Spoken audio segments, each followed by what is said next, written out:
Hello.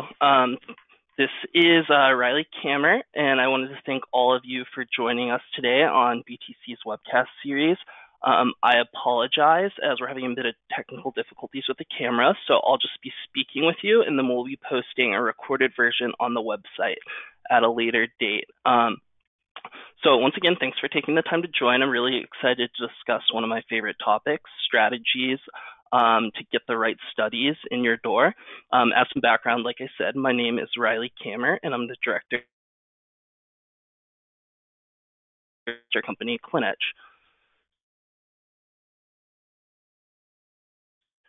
Getting the right studies in your door, we have to talk about sponsors, right? Because that's where it all starts. So as everyone knows, there are a ton of sponsors out there. So how do you know which ones are working in your desired therapeutic areas and even a little bit more specialized your indications? On top of that, of those sponsors, which have potential actionable projects or studies coming up? So what I mean by actionable is generally a start date that's within 6 to 8 months or so of that day's date. If the start date's a little bit further out than that, it doesn't mean that you're not going to be interested in the study or anything like that. It's just not as immediately actionable for reasons we'll discuss later as a study that's, let's say, is starting in 4 months. So you're wondering right now, where can I find this information that I just mentioned? So the good news is there are lots of readily available sources. 3 that I would probably like to highlight are clinicaltrials.gov. I think the majority of everyone is going to be familiar with this website, but I don't know how familiar everyone will be with the advanced search functionality, which is pretty cool. So when you're thinking about the advanced search functionality, which is something that you can click on the first page of clinicaltrials.gov, you're really going to be looking at fields such as indication. You know, your indication, it could be therapeutic area of interest. There are other fields such as recruitment status. So it's going to show you, if you're only interested in looking at ongoing studies, studies that are currently recruiting, haven't started recruiting yet, things along those lines. And those 2 fields in combination with fields such as study start date and primary completion date really allow for a highly targeted search that's going to return crucial information on which sponsors are working in your given therapeutic areas of interest or your indications of interest. So another source for information of, which sponsors are working in my desired indications, as well as who has actionable projects, is going to be industry reports. So a good example of that would be, your Fierce Biotech, your Fierce Pharma, your Cafe Pharma, articles and news sources along those lines. It could be Business Wire as well. So what are we really looking for within these news releases, so to speak? So among other things, a really good sign is a sponsor announcing positive interim results. So let's say that I'm LP Therapeutics and I've announced positive interim results to my phase 2 type 2 diabetes trial.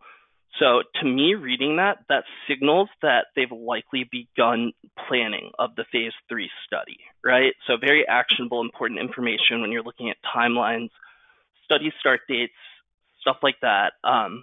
And then the third source is sponsor websites themselves. Like, let's say that you already kind of have an idea of who's working on what and what's going to be of interest. So generally all sponsor websites have a news section as well as, a specific pipeline page. These sections are going to contain, specifically in the news section, updates, real-time updates on relevant programs. The timelines that are kind of conveyed in these are going to let you know whether this is a sponsor that, has immediately actionable programs, as well as other key information to kind of help you frame your outreach. So again, when you're really thinking about bringing in, the best fit studies, the right studies to your front door, you really have to start with sponsors. Who's working on, let's say, indications that are high interest, and furthermore, are those indications or those programs going to be actionable? Generally defining that as, the next study starting within 6 to 8 months or so. So kind of sum that up, where can I find all of this information? Three good sources are going to be clinicaltrials.gov using the advanced search functionality, industry reports, so press releases that are put out, articles from sites such as Fierce Pharma, Fierce Biotech, Cafe Pharma, and then also the sponsor websites themselves, just lots of good information. Who doesn't want to put it out there on the sponsor side that they've had positive results from a previous phase, they've acquired XYZ compound, they plan to initiate the next study at XYZ date. All of this stuff is very crucial information that's going to help you frame your outreach, right? So before we get to the outreach itself, at this point, we've kind of identified who the sponsors of interest are. It's really time to go about finding the most appropriate contacts. So first thing I want to say is every company is going to be set up slightly differently in terms of their internal structure. Some companies, larger sponsors have therapeutically aligned departments. Some just have project management and clinical operations teams. But when you're looking at this as a whole, in terms of who is going to be the correct contact for your site to get, to get in touch with for consideration on a study, or who's going to be able to point you in the right direction of the correct contact, sponsor employees in clinical operations and project management are generally going to be your best bet. The reason being they're going to have an active understanding of, what is going on in terms of clinical development, where exactly they are with that, as well as, timelines for upcoming studies, any requirements, stuff like that. So where can I find these contacts? The good news is majority of sponsors are going to have some sort of, management page on their website. Bigger companies, that might be a little bit too high level, but when you're looking at your mid, small size biotech pharma, they're generally going to have your directors, your VPs on there, and those are good contacts to start with because at the end of the day, if it's not their direct responsibility, they should be able to point you in the correct direction of the contact to speak with. So aside from the company's website, another good place is going to be LinkedIn, right? Lots of search functionality there. You could go directly with the company. You can search by title. You can search by region, especially when you're thinking about, large sponsors that cover more than one continent in terms of where their operations are based. So you can drill it down to, people in clinical operations or project management that work specifically in North America, if that's where your site's located. So kind of talking about this whole sponsor, figuring out who's doing what's going to be of interest, along with where can we find this information? Where can we find the contacts? So really this next step in terms of making this actionable and bringing the study itself in is going to be sponsor relationships, right? And then I actually, just before moving on, got a question on what was the name of the second source. So I'm assuming that's kind of that is in terms of where do we find this type of information of what sponsors are, sponsors that are working on relevant indications and how actionable are the upcoming projects. So the first source was clinicaltrials.gov. The second source was industry reports, right? So this is going to encompass a lot of different things. Some major industry kind of press releases, reports, like news aggregation websites that you see, that send out daily emails with this sort of information would be the Fierces, Fierce Biotech, Fierce Pharma, Fierce Vaccine. There are other sort of similar services such as Cafe Pharma, Drug Discovery and Development. You can even sign up for Business Wire, which is going to be like an aggregate of press releases, across whatever industry. But the nice thing about that is when you sign up for Business Wire, you can kind of detail, I'm not just interested in healthcare, I'm interested in clinical trials and, further criteria. And then you get a daily email with a compilation of all of the links for relevant articles. So I hope that answered your question. And kind of moving on, we've talked about, identifying which sponsors are working in high interest areas, identifying if their projects are actionable, and then talking about who are the right type of contacts and where do we find them. So now we have to talk about the outreach, the relationship development process, because that's going to be very, very key in terms of, actually bringing that study in the door. So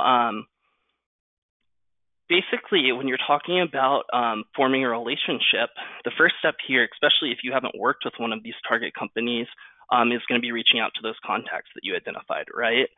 So generally, sponsor contacts, CRO contacts are going to be pretty busy. So when we're reaching out, we want to be highly targeted and customized specifically to that company. So let's use an example. Let's say I'm the site director with RK Clinical Research, and I'm reaching out to LP Therapeutics about an upcoming phase 3 type 2 diabetes study. So who am I? In the email itself or on the phone, I'm going to want to introduce myself. My name is Riley Kammer. I'm the site director at RK Clinical Research.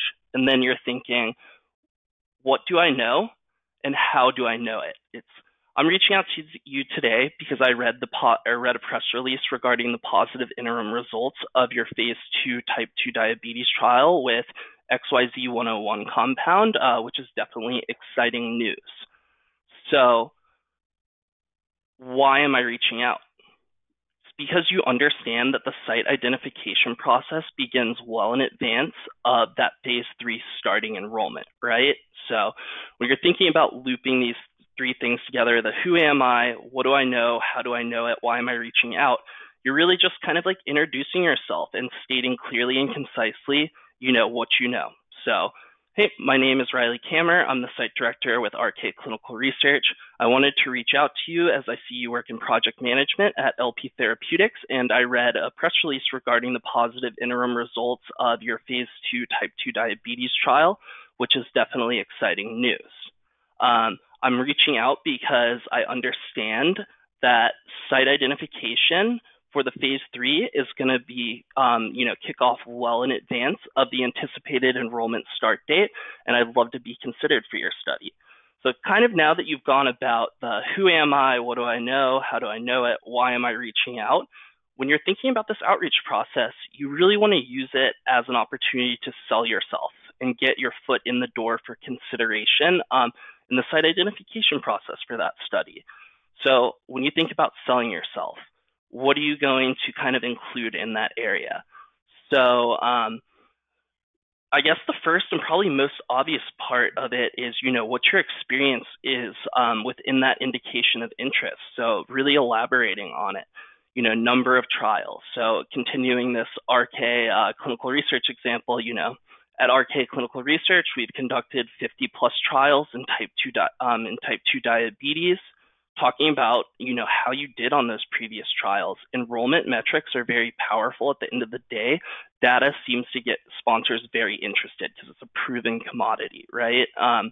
So in this example, it would be on our most recent of those 50 plus type 2 diabetes studies, we were able to randomize 33 patients over our original contracted goal of 15 in a time period of 3 months.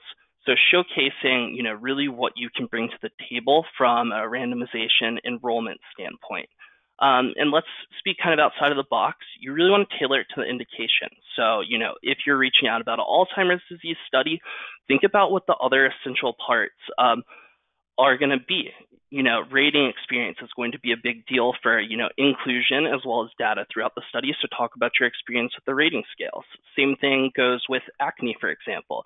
You want to talk about your experience with lesion counts because it's going to directly affect, your not only who's qualifying for the study, but the actual data that you're providing to the sponsor themselves, right? So another key point now that we've talked about kind of experience and indication is going to be your patient access. So, how many potential patients do I have access to and through what sources, which we'll get into a little bit later.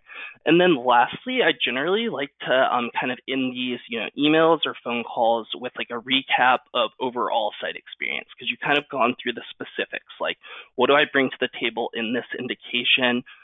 How many patients do I have access to and where? I want to talk about overall site experience. Let's say, we've been conducting research for 20 plus years, conducted over 300 studies. Our average staff member has 10 years of experience in the industry, and our lead PI has 15 years of experience in the industry. So this is kind of like the step of what you want to think about in terms of including in your outreach. So the one thing I will say about outreach, and as I mentioned kind of at the beginning, sponsor and CRO contacts are generally very busy. Even if they're working on one study, it consumes a lot of their time. So you have to remember that persistence and timing are key, right? So in general, you want to be reaching out to multiple of those relevant contacts that you've identified, within each target company. And on top of that, generally you're not going to see, every single person reply to the first email or maybe even the second email. So don't be scared to follow up, but be polite. Frame it as, hey, I know I reached out to you last week. However, we are a great fit for the study for the reasons I described, and I just wanted to follow up to make sure we don't miss out on consideration. Just general politeness is going to get you quite a bit of return in this area. So now kind of moving on to the next part of, bringing the right study in your door. We're going to talk about feasibility questionnaires. So, based on the process I've kind of described so far, the identification of sponsors working in those high interest areas, as well as the contacts, the outreach process, kind of how you introduce yourself, let's say that you've been able to kind of get your foot in the door and you've been included in the site ID process. So now let's discuss feasibility questionnaires. So generally speaking, a feasibility questionnaire is going to be one of the, if not the most crucial step in the site identification process in terms of bringing that study into your site, so to speak. So how are feasibility questionnaires used? Well, on the site side of things, it's your opportunity to showcase your fit for study inclusion. On the sponsors and CROs side of things, they use it to gauge a potential study site's suitability, right? So when we're looking at this as kind of like the application, a crucial part of the application process to be a site on a trial, you obviously want to make sure that you do a good job with feasibility questionnaires. So let's talk about best practices just in general. So, excuse me. So on a feasibility questionnaire, I highly advise do not leave any questions blank or just with an NA. Provide as much detail as possible and use the comments section at the end of the questionnaire as well. So when we're talking about not leaving questions blank or NA and then providing as much detail as possible, you want to look at it from a sponsor or CRO's perspective. We're using this type 2 diabetes example. We know that's a very competitive indication.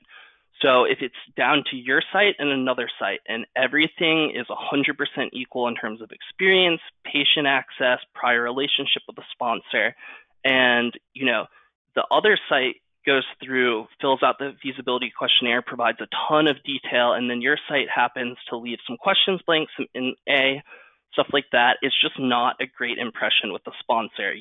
Sometimes you'll be lucky enough that they'll come back to you and they'll say, hey, I need feedback on those. But more often than not, especially in competitive indications, it's one of those things where they have a pool of potential sites much bigger than the actual number of study sites. So they're likely just going to move on to the site that put the effort forward, first within completing that feasibility questionnaire with as much detail as possible.